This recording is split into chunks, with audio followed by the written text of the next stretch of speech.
Back, referee. Go in. Go on, Hey? Get him back then! 2 yards away, aren't they? This is TNT Sports' Adam Summerton, and you're listening to Three Fish on the Shirt.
This is John Sander. You're listening to Three Fish on the Shirt.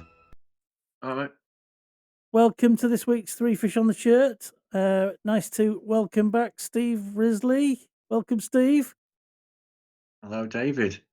Just a quick one before we kick off big time. So thank all of our viewers and listeners who've been watching and listening. Viewing figures and listening figures have been on the up over the last few weeks and months. So thank you for taking the time to listen to us. It's really important that we're speaking to people and not into the ether without anybody hearing it. So thank you for your time, and it's really well appreciated this end. And in so doing, we want to try and keep the quality guests and quality content coming for you. And today's no exception. We've got Leifur from the Icelandic Grimsby Town Supporters Group. So looking forward to speaking to him, Steve. It'll be interesting to find out about their little group. Yeah, it's quite amazing, really. There's Icelandic supporters out there. Well, Grimsby Town supporters from Iceland. And it's not just that, the whole group who get together and watch matches and stuff, which is great. I know, it's like a bit surreal, really, but Yeah. it's good to think they're out there supporting us. Yeah, and we were back at Blundell Park yesterday after hopefully a restful week for the players after a tired-looking couple of matches against Notts County and Salford, which resulted in defeats, and it was back to winning ways yesterday against Newport. A comprehensive 1-0 win, if there is such a thing.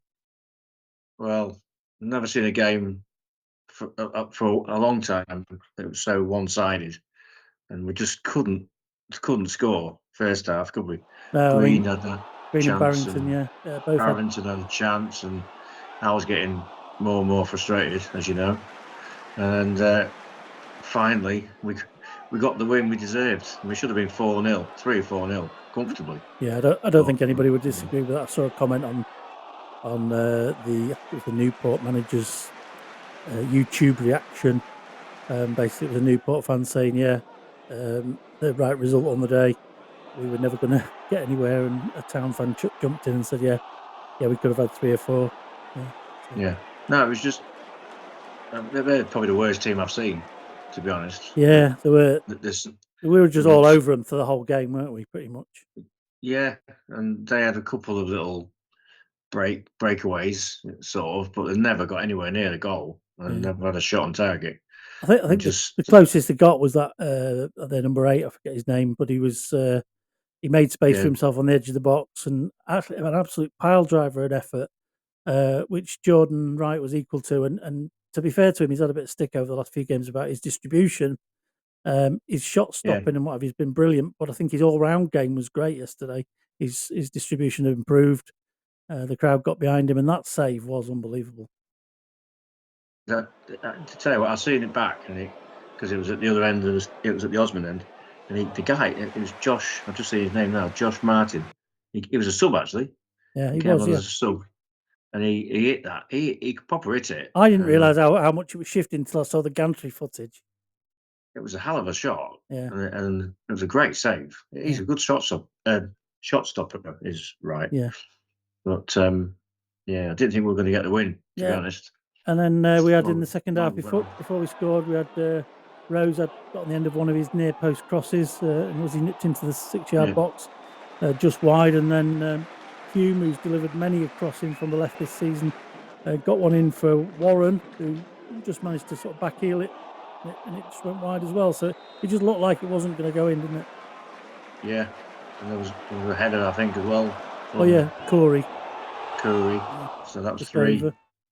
good chances. Yeah. I thought just this wasn't going to go in, but yeah, but McEachran Yeah. was did the wall disintegrated a little bit, and the keeper went left, and it went sneaked in the corner. And we were right behind it, weren't we? And Yeah. we just bobbled into the. In fact, there's corner. a little bit of footage on my capturing device, my phone.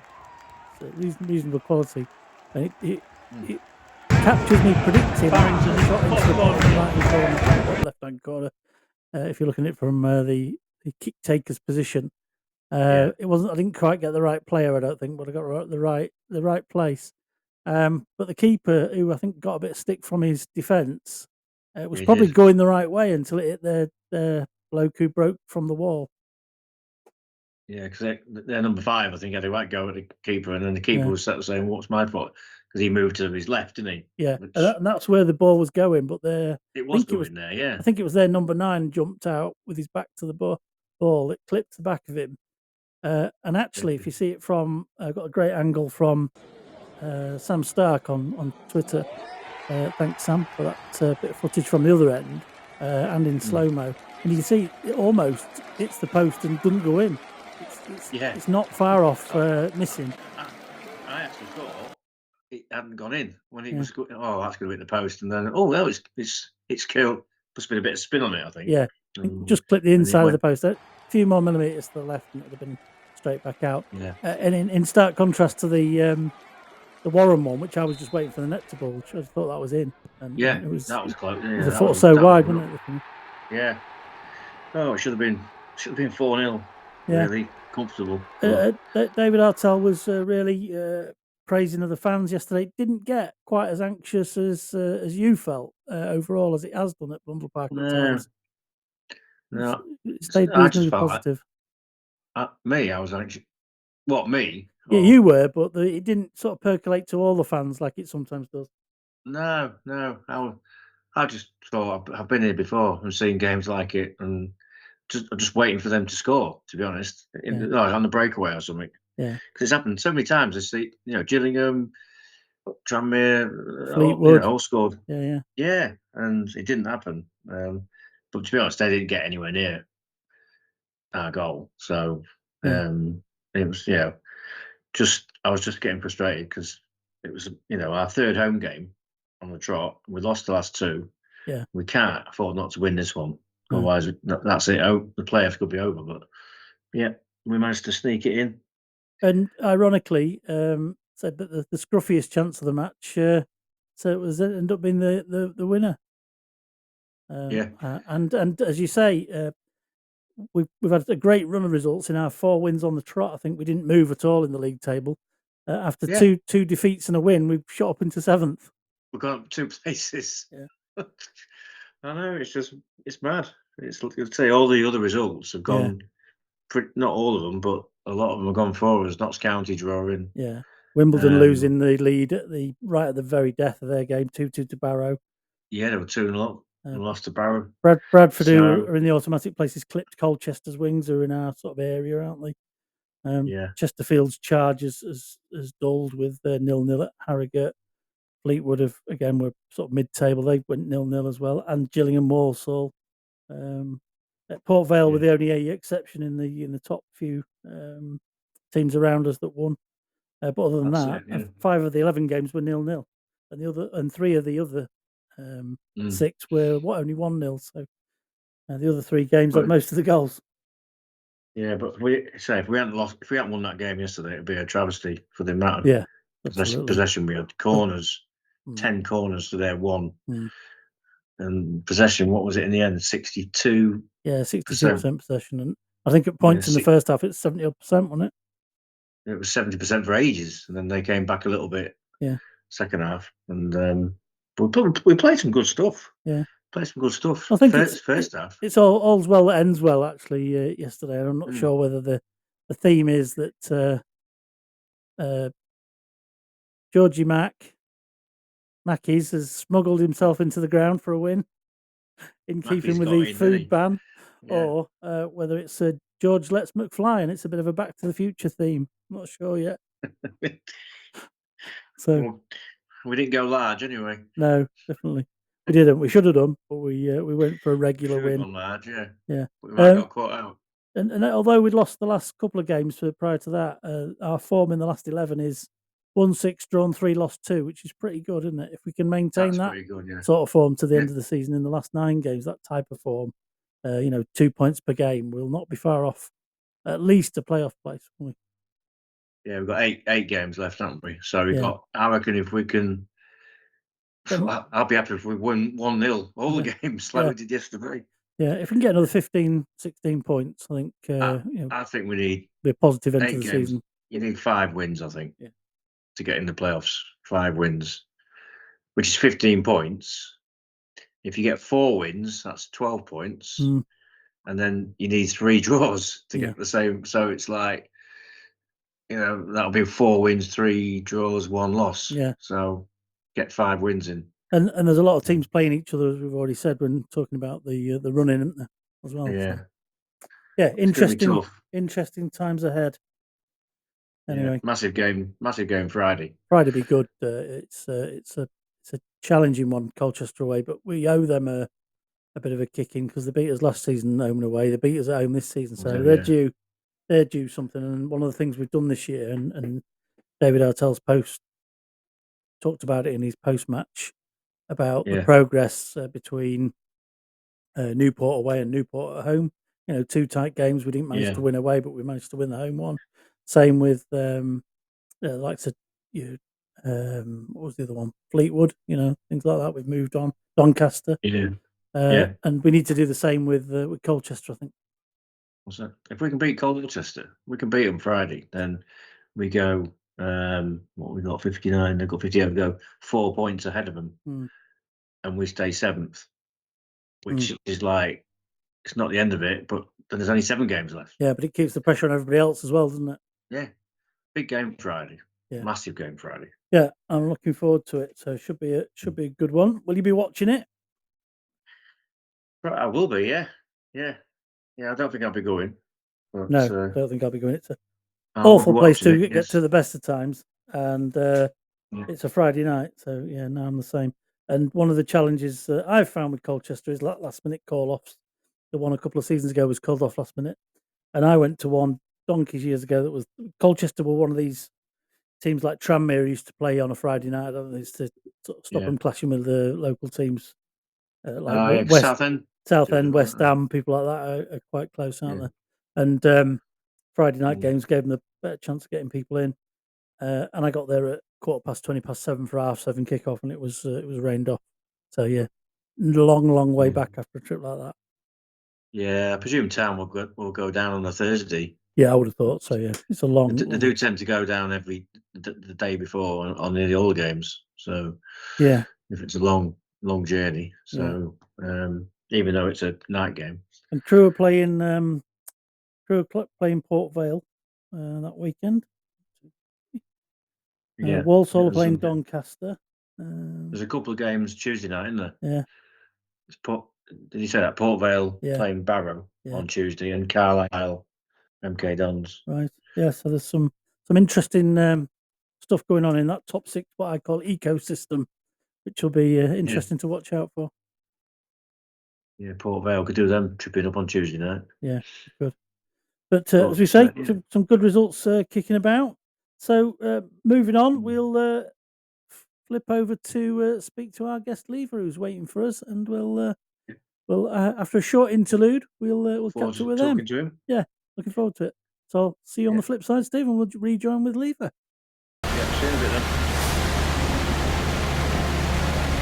Iceland, born from the fiery womb of the earth and shaped by glaciers, tempests and swells, Iceland bears a likeness to the earth when it was young, a boisterous spirit, untamed and running wild.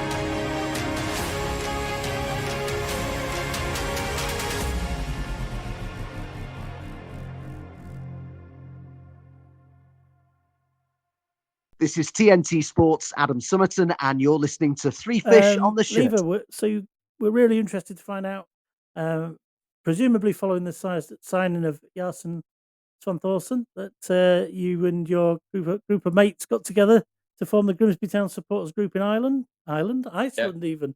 Iceland, yeah. Ireland's a completely different country. So just tell us how that came about and how you've managed to get sort of activities together to follow the Mariners and Jason. Yeah, so it obviously started when he signed over to Grimsby, and at first it was kind of like a little joke from a close friend group that we should make a supporter site on Facebook, but it quickly wound up on itself, and more people got added, and it became quite serious. So we elected a president of the supporters group and a man who handles the money, and so after that, then we had like a big sale of jerseys. So everyone who wanted to have a jersey, they would sign up for a form, and we would try and get as many jerseys as we could back home to Iceland. So that was kind of the first, I would say, thing we did in the group. And when I came to Blundell Park, then we picked up all the jerseys and flew with it back home to Iceland. We saw on one of our previous episodes on your visit that the minibus dropped you outside the club shop, and we were kind of joking that that the club was only letting you in as long as you went and bought jerseys. And all my condolences go to the staff of Grimsby Town, putting the name of Jason on the back. It's not a short name. You could have gone JDS or something like that. Would have been kinder, wouldn't it? Yeah. Which stand was you in when you came? Was you in the main? We were in the big long stand. The main stand, not the main stand. Yeah. Oh right, yeah. Were you one of the group that was told to take your flag down? No. Oh, there was I went there with the president of the supporters group, and I went there with Svanþór, Jason's dad, and then one of his mates. It was a really good trip, and we on the way back we saw the Manchester derby as well in Manchester. So right. Oh wow. Make the most of a trip, eh? That's a nice way to do it.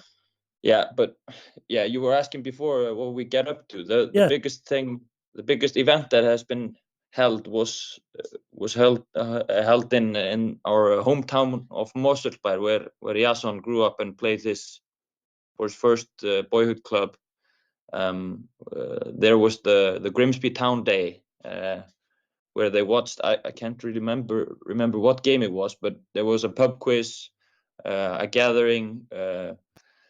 Everyone got their jerseys which we brought back with us, and drinks. I was going to say, was beer involved? The connection is real between those two towns. That's excellent. Yeah. No, that's brilliant. That's good, and it was great to see that. And one of the things I did by joining the group myself was to say, to keep up with the sort of local gossip, so you could feel local too, was to get involved in the podcast and come on and speak to us and let your countrymen know that they're more than welcome to come and watch, listen, and even join in. Yes, it made the news in Iceland. Oh, it was so excellent. unique and crazy event that it was quite interesting for the news people to see that So had some. was it from that point you decided then you needed a media manager, which I understand is you? Yeah. I mean, no, that was in the beginning when we were just appointing some what we were gonna have just in the group, who was gonna do what. So yeah, but that's my responsibility, making sure we have a good media department. And this is what To happened. employ Dave, you have to employ him and make sure you press the record button. Yeah, I won't be getting the job, will I? Ever. No. No. So one of the things that I did, I posted on the page to say, "Does anybody wants to come on the podcast?" And they said, "Yes, our media manager, Yeah. Leifur, will come on." So after a few weeks of just finding the right slot, here you are, and Yeah. as I say, we delighted to have you on, and it's delighted to welcome you. Yeah. So, any plans for any more visits to Blundell Park? Yeah, we were talking about it, me and Steve. I was saying, I don't know if we could resist it if you make the playoffs of not coming. So, I mean, there's no concrete plans for me, but if there are any cheap flights and you make the playoffs, then it would be really, really, really tempting. So, Steve, before when the minute we know, we can book up flights real quick and then sell them back to these guys. Yeah, probably it will probably be a huge following from Iceland if you make the playoffs, and That'd be we will really probably cool. have to make a trip in the group. Yeah, definitely. And how many fans do you think would come if we made the playoffs? Oof, it's hard to say. Anywhere between 10 and 50, honestly. Yeah. Just right. Okay. Yeah. Yeah, it's like the usual group thing. It'll be 50 that said they'd go, and when you get to the actual day, it's like there's 10. We've all been there. Well, if it happens, we'll have to get a meet up and have we'll have to get you to the fan zone drinks. for a pint of our locally brewed Doc's beer. Yeah, which is did you manage to get some Doc's beer when you came over last time? No, there was nobody that told me about the local brewery there and the local beer, so I have to try it next time. So next time you come, we'll have to get in touch with us, and we'll have to meet up, and we'll take you to the fan zone for a pint of overtime. Yeah, but I think one thing is for certain, that Jason's dad is going to be over for the end of the season, and hopefully the playoffs. Yeah, excellent. Right. Let's hope so. So if we do meet soon, it'll be for those really, really good reasons, and we all hope for that. So looking forward, we were talking a little bit before we started, Leifur, about Nordic football and the fact that we've got a Faroese player as well. The chap from the Faroe Islands, Siggy, who spoke to us, said you guys consider yourselves as like brother nations. Is that how that feels for you too? Yeah, 100%. I mean, they helped us when the. No, you need Grimsby Town international. Yeah, you need Jason in the team. How come he's not been called up then, or is it just? I mean, preference from the manager, I guess. Yeah, he has a new man. Probably just believes that it's not a high enough level or something. Yeah. So these are the Icelandic, the guys that played for Iceland. Are they playing in? What leagues are they playing in? Everywhere and anywhere. I mean, we have players in Serie A. We have players in the Premier League. We have players in Lille in France. And a lot of players playing in Sweden in Allsvenskan. Okay, yeah. So yeah, he's not quite in a higher league as what he wants, but I'm sure he could do a job. I'm sure he could do a job for him. Yeah, 100%. We were talking about Gaza, Turi, and your brotherhood of Nordic people as well, weren't we? With the Faroese. We had Siggy on who was had a keen has a keen interest in Nordic football, wherever it's from. Is that something you would all follow? Is that Nordic football? Is that kind of a thing? Yeah, and obviously, if you have some players that you know of are playing in Sweden or in Norway, then you follow that league more. Yeah. But we've always followed it quite much because of players playing there. Yeah. I think we have, for example, in Sweden now in the top league there, we have eight or nine players from Iceland playing there. Yeah. Not many in Faroe Islands, but we have a good connection to them, and they're kind of a mini Iceland, I would say. Yeah. So it's a bit like you're looking at Grimsby Town because you've got a player here. You look at the other leagues, which is great. And Geza Churi didn't manage to get a game last night against the Czech Republic, but they only lost 2-1, which was quite a good result for them in the Czech Republic, which is quite some feat. So in terms of wrapping up the episode for this week, Steve, have you got any X-Town analytics for us this week? Yeah, Mr. Stephen Wern. Hartlepool. Hartlepool was. Did I have Hartlepool? Yeah. Oh yeah, I did. It was Manny Desiree. Manny Desiree, yeah. I can never say his name. And then we've had a couple of favourites in the last couple of weeks. Harry Davis scored in Fylde's 3-0 win over Forest Green, and Reece Brown scored for Barnet again. We've had Leave will no idea who these people are. No. Mind you, neither do we. Some of them. It's been an absolute pleasure, guys, to have you on. Leifur, you've got an open invitation to come back and speak to us again. We'd be more than happy to hear about some of your events and let the people of Grimsby who watch our podcast what's going on over there, and bring that community together to incorporate it into our as part of our fan community, which would be really great. And if you do get across to Blundell Park again, it'd be great to get together and meet up with you in person. If you have time in your schedule when you're over. Yeah, pleasure's been all mine, and I'll definitely be in touch when I come over next time. Hopefully in the playoffs. Yeah, and keep in touch if you want to come back on after you've watched the game or anything. Just let us know. You're more than welcome. Steve, anything else from yourself? No, I just think it's fantastic. We've got fans in Iceland. I do, and that's why I wanted to. I wanted to join the group to see what's going on, and I want people at Grimsby to know what's going on, and I want you to know what's going on with us, so you feel part of it. Because otherwise, it's just it just stays small and isolated, which we don't want. Be part of the Grimsby Town. Being a Grimsby Town fan, the pain of it. Yeah, join the happiness and the pain. There is happiness, but there's we've been through a lot of pain as well, haven't we? Yeah. Talking of happy, great to talk to you, Leif. Yeah. And talking of happiness out of pain, one great bit of news from last night. Levi Giles won his bout last night in Newark, so that's his 15 wins and only 2 defeats and a draw in his career.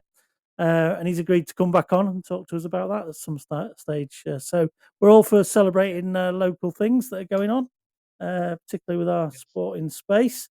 And he's a massive Mariners fan as well, so it'd be great to get him back on. So Leifur and Steve, thanks very much for joining us. Thanks everybody at home who's chosen to listen and watch. And we'll look forward to speaking to you again in the near future. Thanks, guys. See you again soon. Thank you. Nice to speak to you, Leif. Yeah, pleasure's mine. Yeah.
Well